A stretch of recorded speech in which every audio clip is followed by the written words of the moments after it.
So we've been building wakeboards for almost 30 years now, and wakeboard boats haven't been too far behind. And you just kind of step back and you think about like what's happened in the boat era. You've had boats first came with poles, and then towers, and then ballast, V-drive. Next thing you know, you have a watch and you're adjusting the speed and the wake and all that with your watch. And I mean, realistically, from 89 or 90 till now, the wakes that we're riding are, I don't even know, 5 times the size of just, the pure mass is just enormous.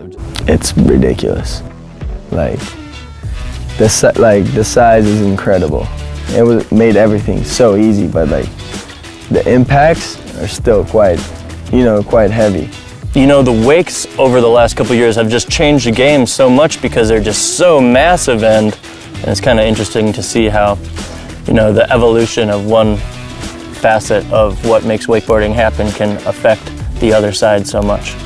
And then, you know, you kind of summarize the wakeboard world and the boards we were building then versus the boards that are made today as far as the composites. And, you know, can we honestly say we've had the same evolution? And no, like, I mean, there's obviously been a lot more technology put into the boat side of things.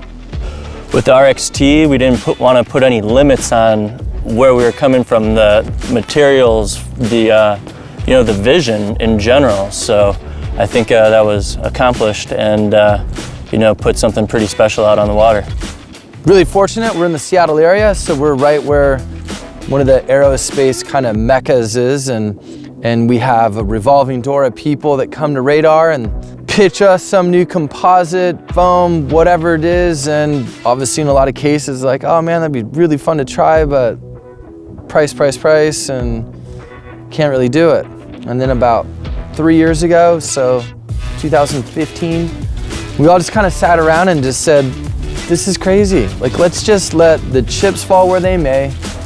It doesn't matter. The price is what the price is. Let's just absolutely absorb everything that comes at our disposal and try everything.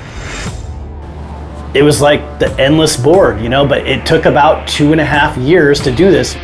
On RXT, there was no budget, there was no time frame. Usually we have a time frame of around 5 months to do this.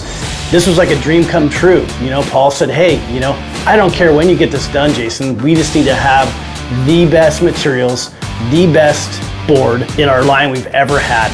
For the last 3 years, we've just been a sponge to all of this stuff, and it's been such a fun process just to not police ourselves in any way and truly have the most cutting edge materials at our disposal that we're actually trying out.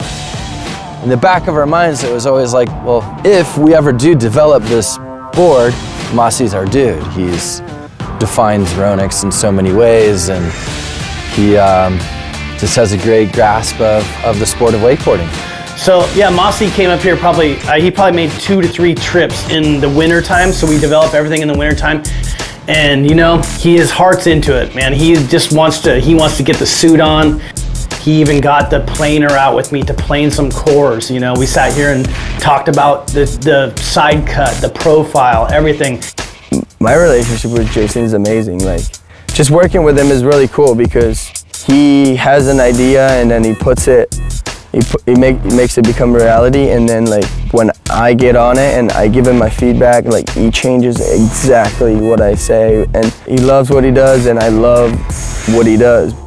We actually took us over 2 years to develop the materials that are inside this course. We go from aerospace to the local wood guy down here using his wood out of his wood shop. The main part was the core. We usually do PVC or PU, and we just wanted something that was just not done yet. You know, I go down to Florida 3, 4, 5 times a year with these guys.